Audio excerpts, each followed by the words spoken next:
All right. Good evening. This is Kai Deering, and I want to thank you for joining us for another episode of On the Fly with Kai, where we give you incredible tips and tricks and hacks for entrepreneurs. And today, oh my word, I am beyond thrilled to be able to introduce to you a gentleman that went from, mall worker to $1 million a year, seven-figure digital entrepreneur. But really, my favorite thing is he's a leader of leaders. I mean, this gentleman is number one in his profession. They call him the GOAT, the greatest of all times. He's a podcaster. I love that he's a family man. He's a brilliant motivational speaker, celebrated philanthropist. And, he didn't win just once the National Black Chamber of Commerce for the Entrepreneur of the Year, but twice. And I believe you're the only person to have done that. Is that correct? From what I hear, yes. Well, people think you might be a little bit of a unicorn because, gosh, I think we've all had our stint at the mall growing up, working. I know I did. But have you always just been a crazy entrepreneur, or did something just sort of trigger for you that you knew you were destined for something better? Yeah, that's a great question. First of all, thanks for having me on, Kai. It's always a pleasure when I'm asked to share our story and to share insights that can help someone become a better version of themselves. And I worked at a mall here in the DC, Maryland area, and it was interesting to say the least, because at one point at this mall, Kai, it became pretty dangerous to work there. In fact, people were doing more shooting at this mall than buying clothes. So like literally people got stabbed in the food court. Like it was tough for a second. Even though I like fashion. So I worked at the mall and I actually liked the mall. I made extra money while I was in college. So that was great. But I've always had a work ethic to answer your question. So I don't, I wouldn't say that's unicorn, but I mean, I've been working since the age of 15. I worked at an aquarium. I worked at a restaurant, all the stuff that kids do growing up. But so I've always had a work ethic. I've never, my mom and my dad didn't have a lot of money. We weren't poor. But we didn't take like trips that included an airplane. Like we would drive to the beach, you know what I mean? So it wasn't like I hear about people going to Disney and that kind of stuff when they were little. I didn't do any of that. But I had a great life. My parents taught me values and morals and all those things, character, and that meant a lot to me. So my turning point, though, to answer your question, so yes, I worked hard at the mall, but the turning point was starting to realize that I was supposed to do this until the age of 55. Like I was 25 when I quit my job, and they said back then retirement was about 55 years old. And when you're 25, 55 is old, right? So look, it's not old anymore. I'm 53. So that was for me an eye opener.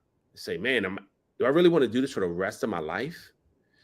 And so that was one thing that happened. And there's several other, turning points. I call them signposts that led me left and right and U-turns and sped up and slowed down. So there were a lot of different opportunities for me to change direction from 25 to 29 that really ended up helping to create the success we're blessed to have today.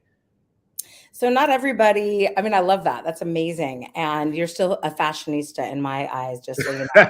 Well, I'm on a hoodie right now. It's the sneakers, right? It's the sneakers. So, but I will tell you, and I know where you get it from, but I will tell you, there's a lot of people that take their hand in an entrepreneurial venture. So they give it a try, they give it a go, with varying, rates of success. So what would you attribute to the fact that, a lot of people have started in the same vehicle that you're in right now and have not had the same success? What would you attribute your incredible and phenomenal success to? Maybe the top one or two or three things that you would attribute that to. Yeah, I would say one is personal development, in personal growth, right? Becoming better. And as I became more and as I became bigger, the same things that happened to me seemed like they were smaller. And they were the same things, but because I was bigger, they seemed smaller. And I started to realize this, not because of me, but because of the people that I was associated with at the time. And I would see how they would be taken back by some of the things that happened. And some of them didn't recover. Some of them took years to recover. It's like, I mean, they still talk about what used to be. and they still talk about what happened and how that circumstance, that situation held them back.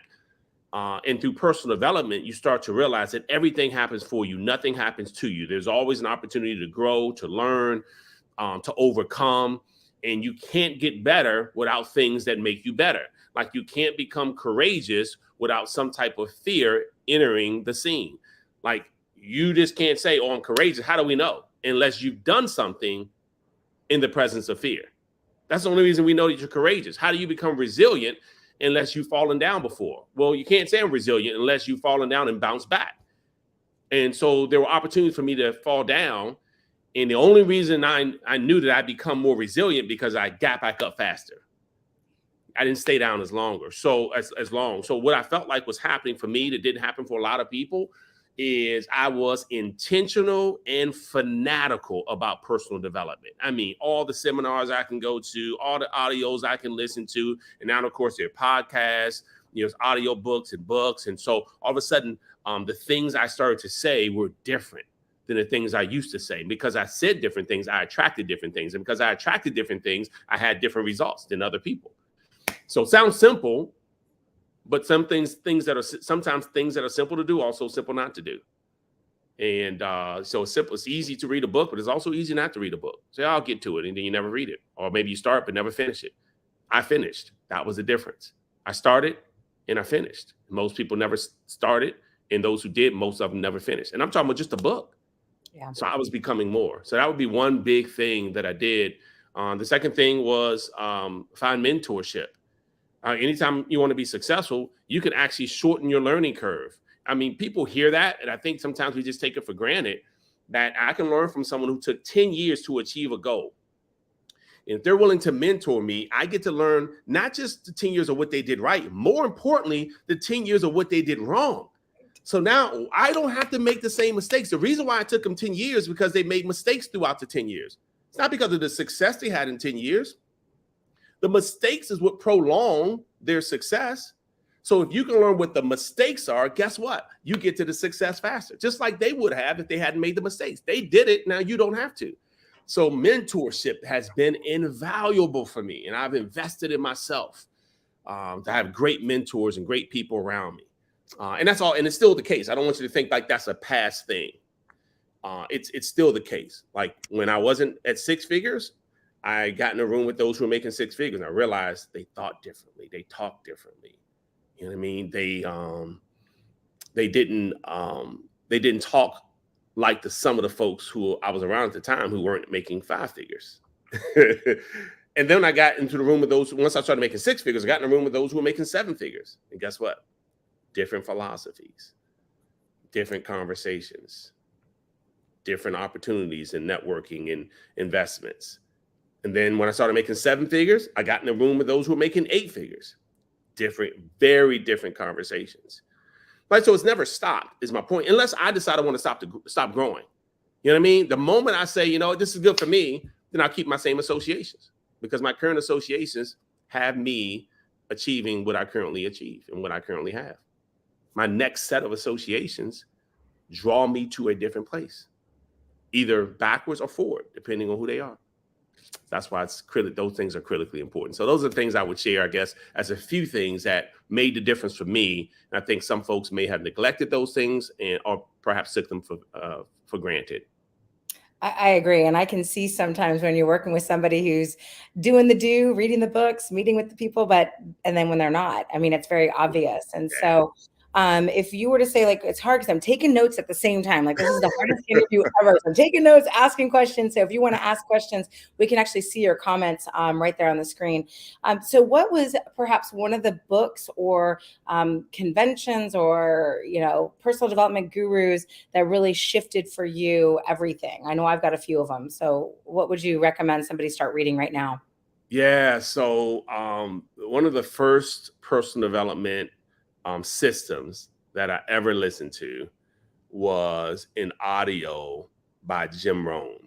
Yes. And R-O-H-N, for those who've never heard of Jim Rohn, R-O-H-N, the great late Jim Rohn now. And it was about building an unshakable character. And it helped me to become the person first instead of going for the things. It helped me to become the person. And I'm so thankful for that, because sometimes people achieve a certain goal and then they struggle to maintain it. They struggle to sustain it because they never become the person. And so then they're challenged with choices. And one could be slightly unethical. Like, hey, you only hurt a few people if you do this, but you do hurt people, but yet you can make 10 million.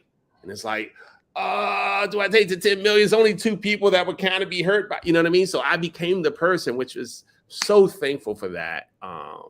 And by no way am I saying I'm perfect, but it's helped me to strive for excellence and to make the best decisions possible. So, and then guess what, Kai Deering? I had an opportunity. This is a long, long time ago, because I was probably much harder latter in his latter days to get this close to him. But I had an opportunity in Southern Virginia, in Norfolk, Virginia, to take a seminar with Jim Rohn.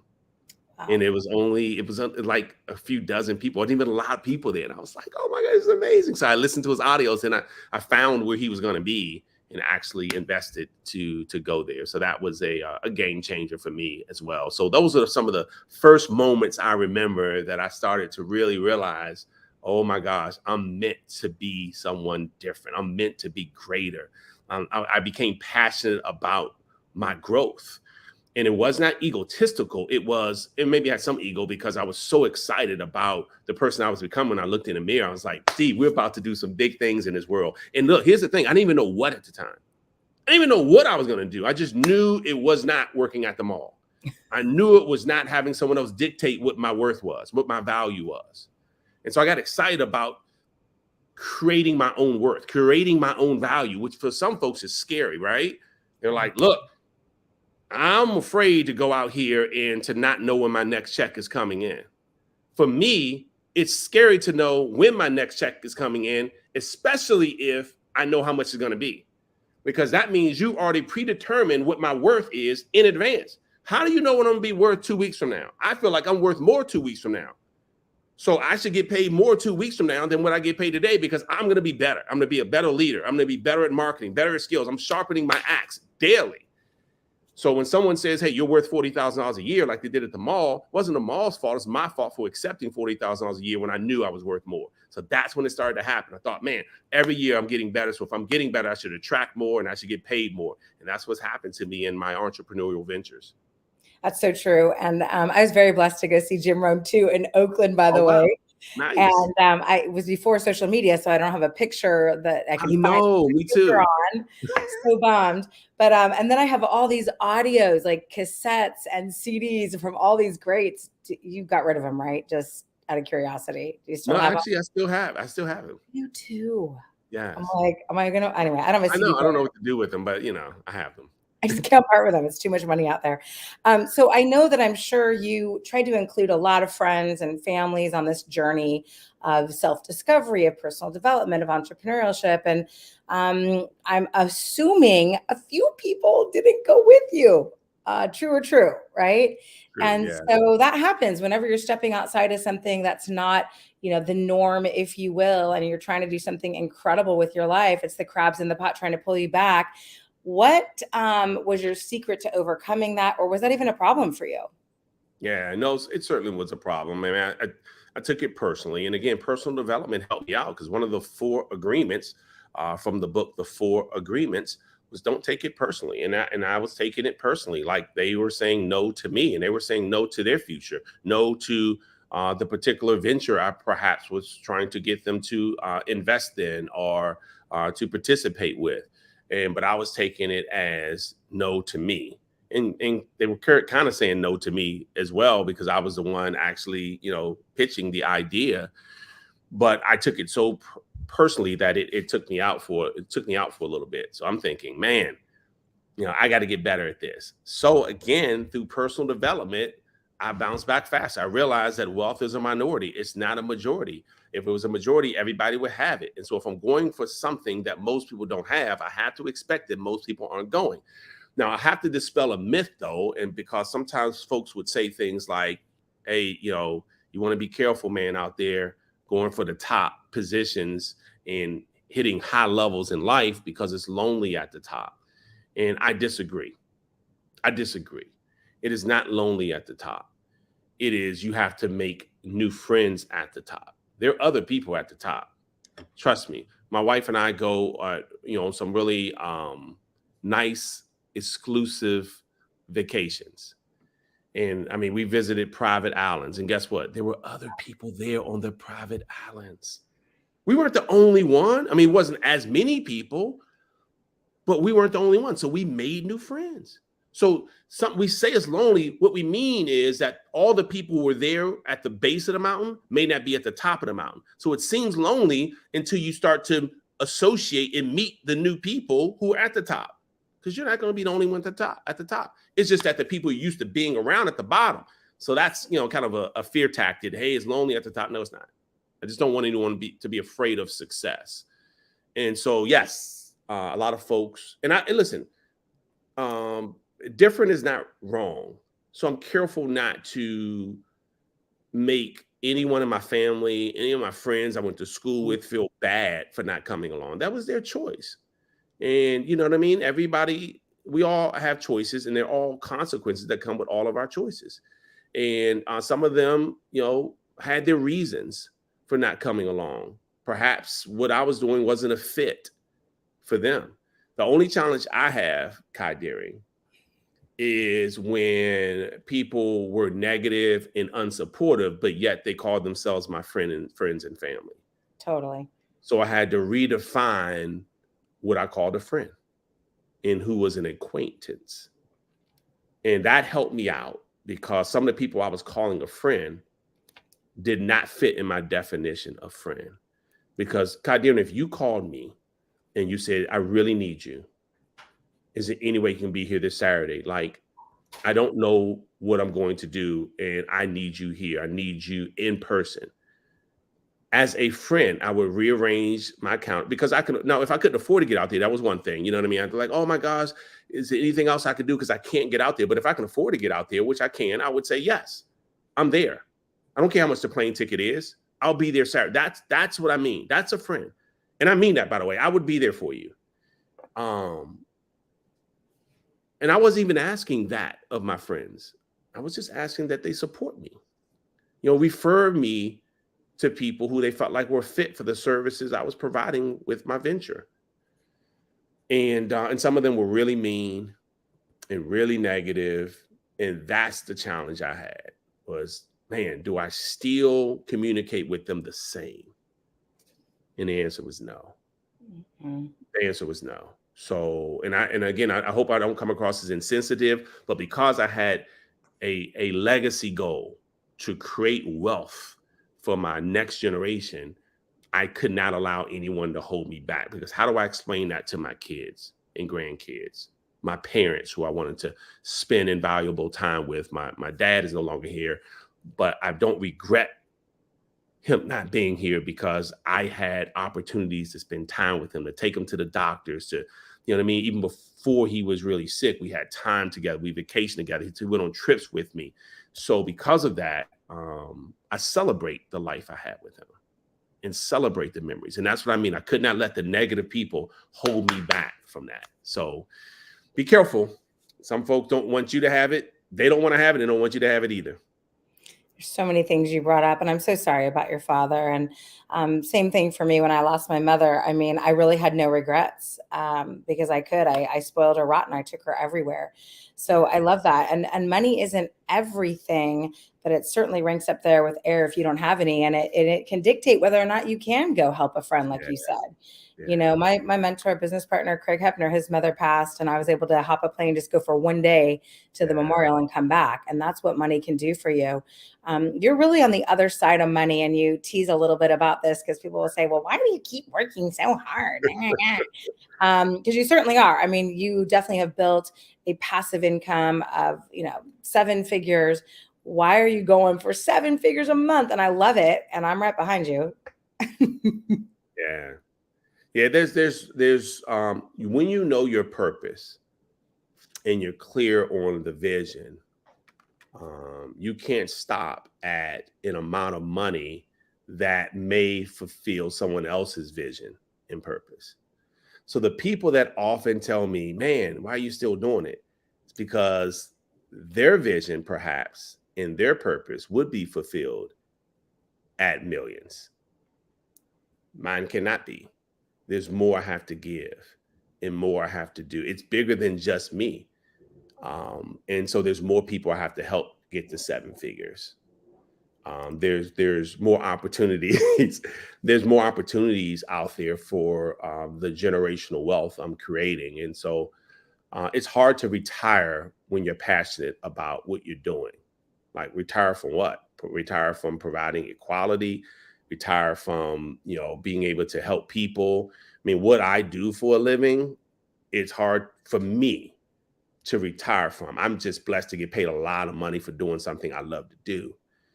And I know that's rare. Some people make a lot of money, but they don't love it. Some people love what they're doing, but they don't make a lot of money. And I'm one of those few who get to love what they do and make a lot of money to do it. So it's hard for me to look at retirement. I mean, semi-retirement, sure. And I already have that, right? Because if tomorrow, if I say, you know what, babe, let's just go to Europe for a month, we can. And the longest we've gone though is 2 weeks. Like we just like, should we go home? Like, yeah, let's go. Plus we have kids, you know what I mean? But so that's the reason why I'm still moving. So several things that I still have to accomplish, and I'm excited about it. I couldn't agree more. I mean, what would we do otherwise, right? Like I teased my husband. I said, I'll just roll out of my wheelchair, do a couple of, whatever, come back, it'll be all good.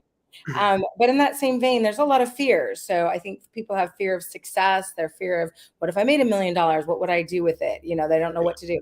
I think there's a fear too of like, if I go be an entrepreneur, how am I going to have that family life balance? And I think there is a fear of that. I think you don't get it in corporate either, but speak to that, because you've done a really incredible job of raising fantastic children. I can't wait to see Milan this weekend.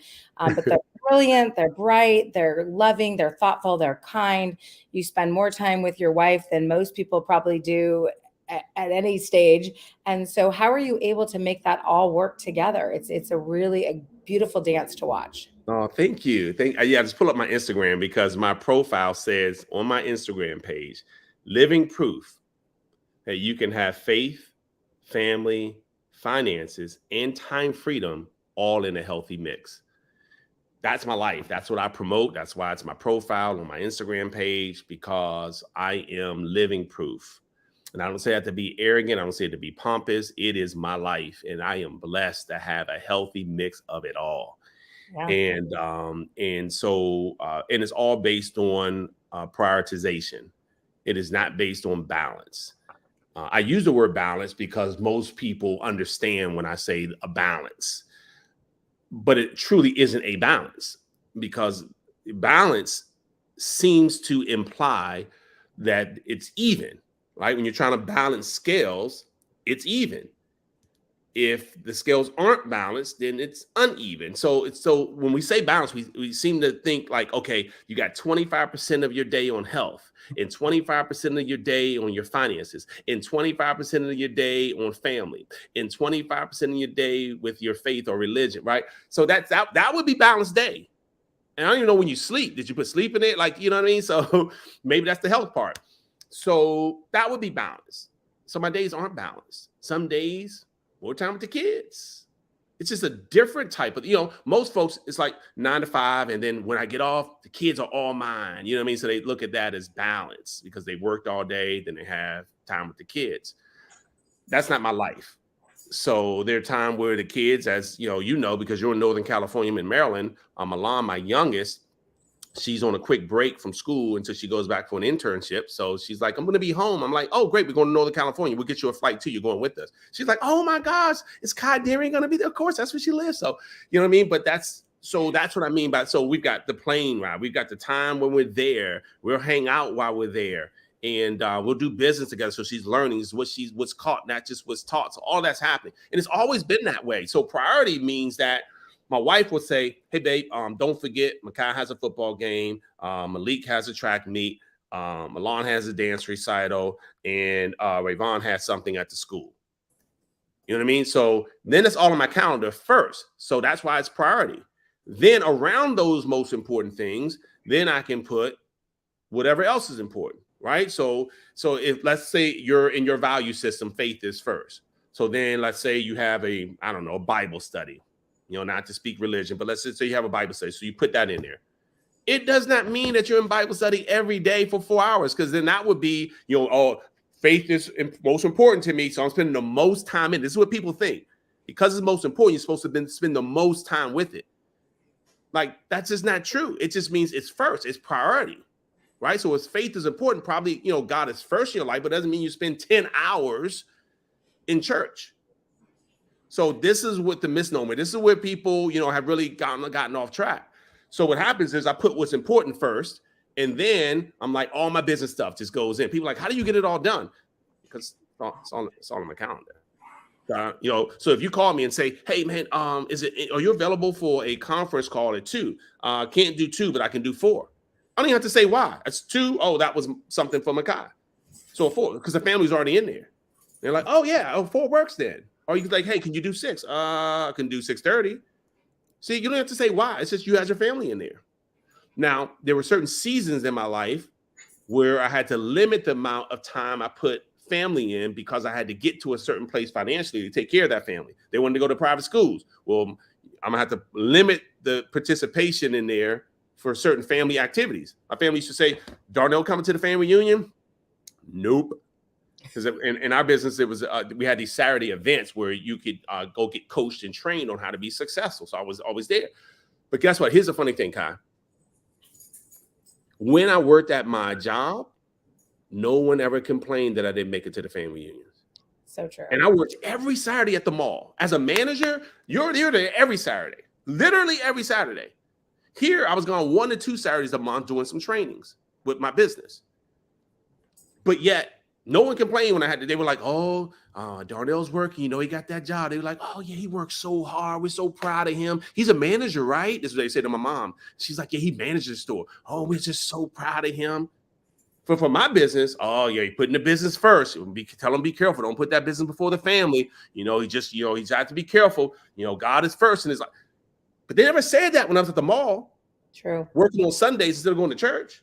But it was my business, building my dream instead of someone else's dream, you see? So I just want people to be careful, because as you prioritize, not everybody's going to see what I'm sharing with you, but you know that seasons change. There were seasons where I missed stuff, and because you know my story, where I missed certain birthdays. I missed, right? But there was my choice to celebrate on a different day. Like, hey, can't do it today, baby, but we're going to celebrate big on this day.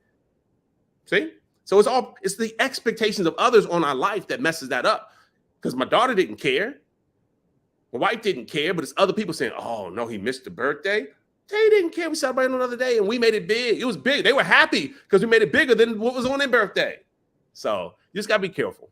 I've seen some of those birthday celebrations that included professional football, cars. I get it. Yes. Oh, yeah, we rented out the whole stadium.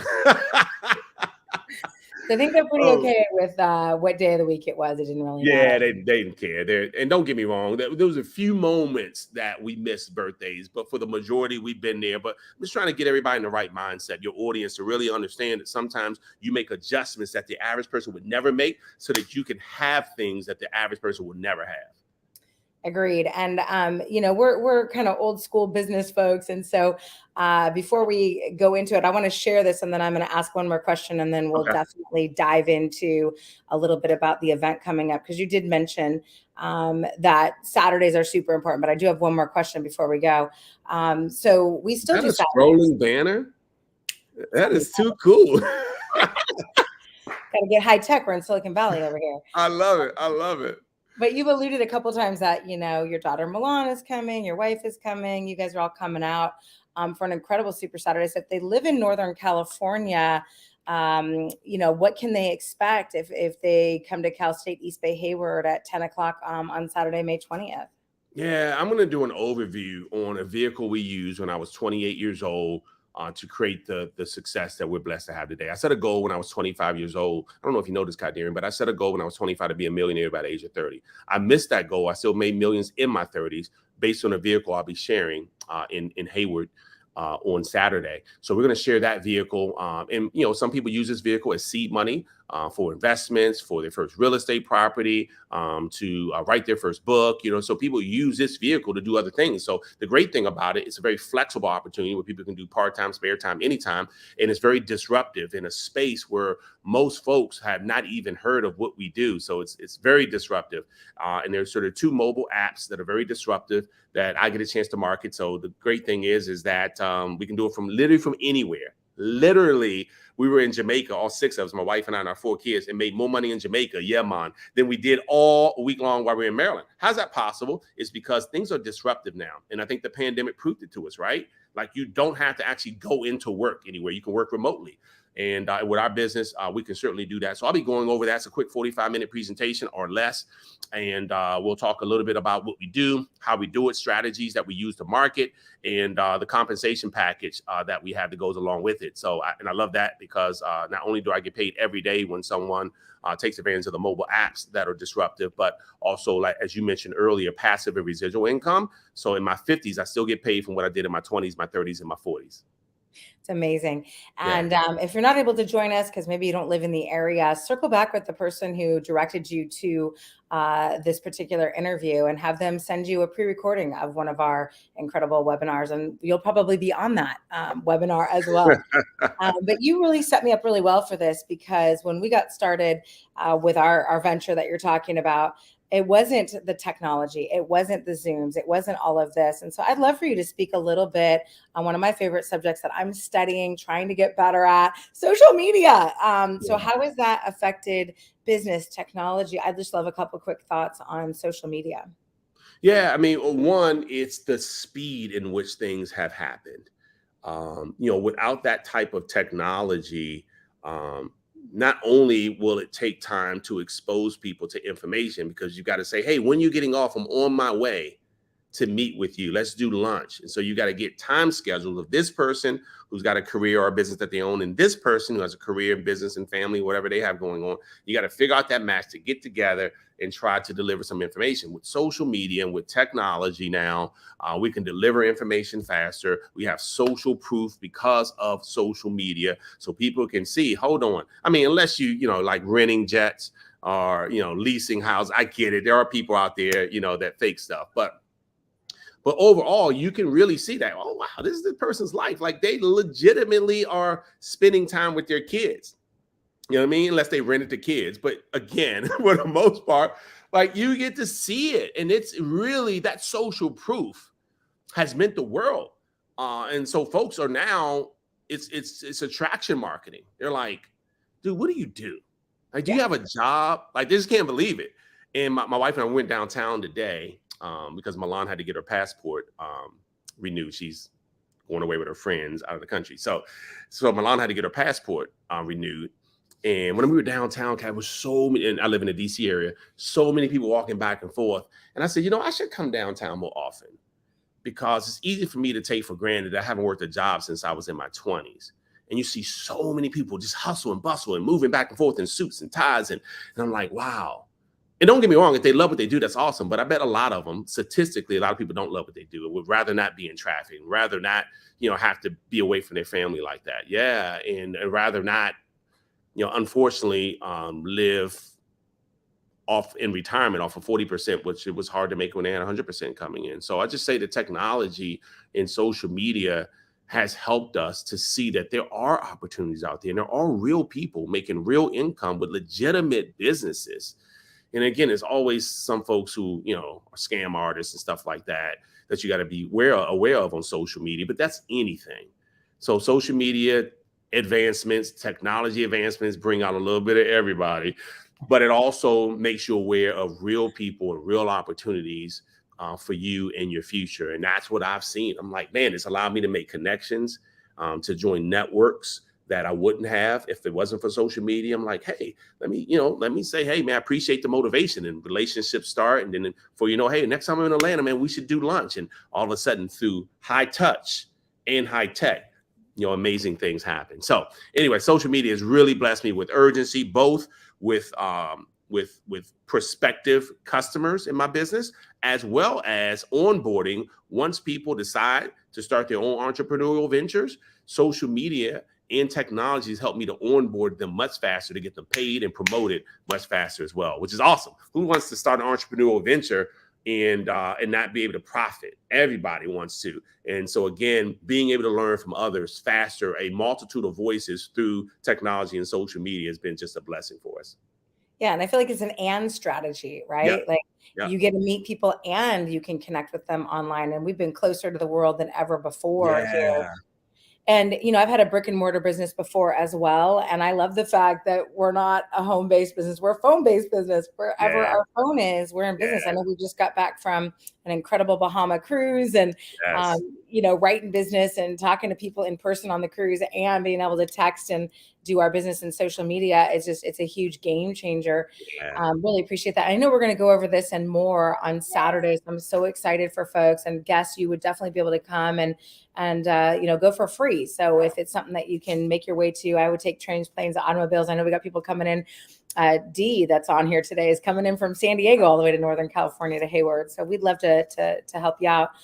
In closing, you are a masterful communicator. You really are. And I think that's one of your gifts. You're an incredible storyteller and your stories are authentic and true. So that's good too.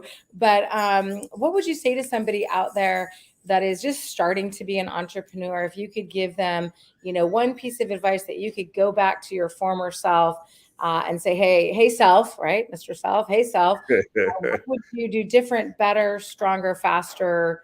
What piece of advice would you give yourself or somebody new starting out as an entrepreneur today? Yeah, it's a great question, and you're absolutely right. I'll be covering some of this on Saturday as well, in more in depth, and that's the reason why I've always paid. I know this event is free for certain people, but I've always paid to be in certain rooms because one, the amount of money I paid to be in a room put me around other people that could afford to pay that same thing, so that network was different for me. Number two, I paid for speed. Right, if you've done it and you've been successful, I haven't yet, and I learn from you, I get there faster. So I look at it as paying for speed. I'd rather not take 5 years if I can take 1 year. So if you can help me to do it in 1 year versus 5, I'm paying for it, right? So I look at that return on investment for me is time, as you talked about, being able to have that balance there. For me, starting off, and this is different for everybody. I guarantee if you ask, 1,000 successful entrepreneurs, what would you do differently if you had to do it all again? You may get some different answers because we all started from a different place. And so based on where we start, it's probably based on what we would tell ourselves. Because some of us started in a dark place. And some of us started in a place where our esteem was low and didn't feel like we could ever be successful because of things we've been told before. And that was me. I had, you lose some of your self-esteem when it's been a while since you've had any success, and or if you had frequent failures. And so from 25, because I make my story sound like at 25 I set a goal, in the 30s, I made millions, but there's some in between there. So from 25 to almost 29 was really rough for me financially. And so 4 years, it feels like now it was only 4 years, but when you're going through it, 4 years feels like forever. And because of a 4 year span without having any success and trying to figure out, how to pay my bills and still succeed in an entrepreneurial venture, that was tough for me. And try to explain to my mom and my dad, because I'm still in my 20s, so I'm still like really young, trying to explain to them, no, trust me, believe me, this is going to work out.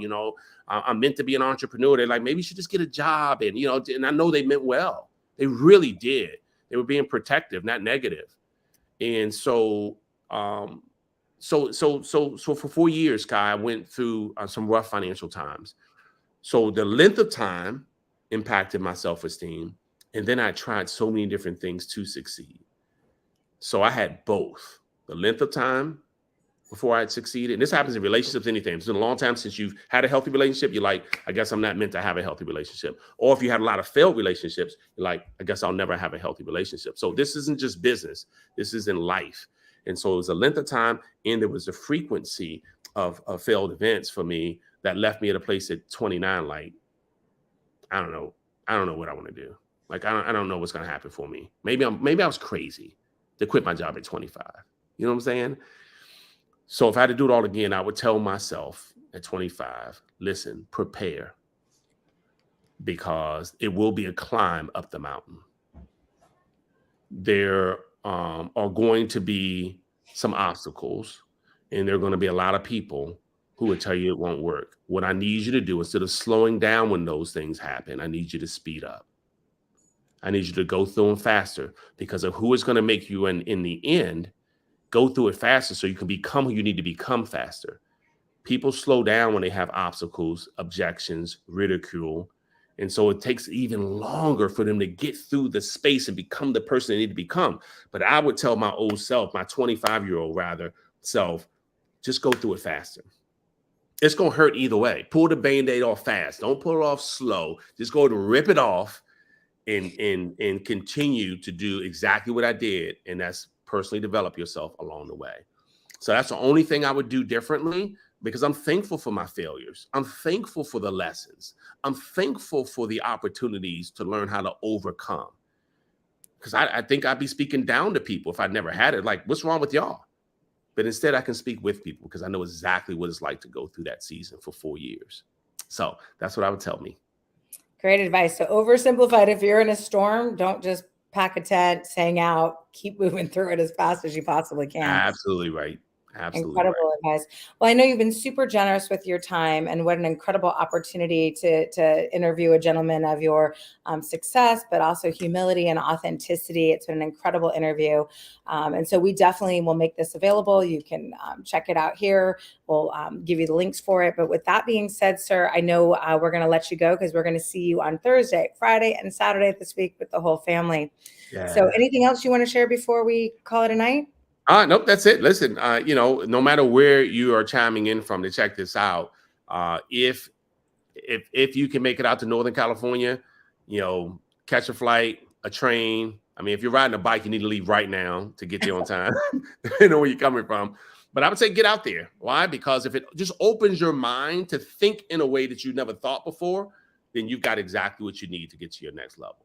Because thinking comes first. It's thinking, and then you grow rich from it. So look forward to seeing everyone out this week in Northern California. Great. With that, thank you again, everyone, for checking out another great episode of On the Fly with Kai, where we help entrepreneurs with tips, tricks, and hacks to take you all the way to the top. Thanks again, Mr. Self. See everybody on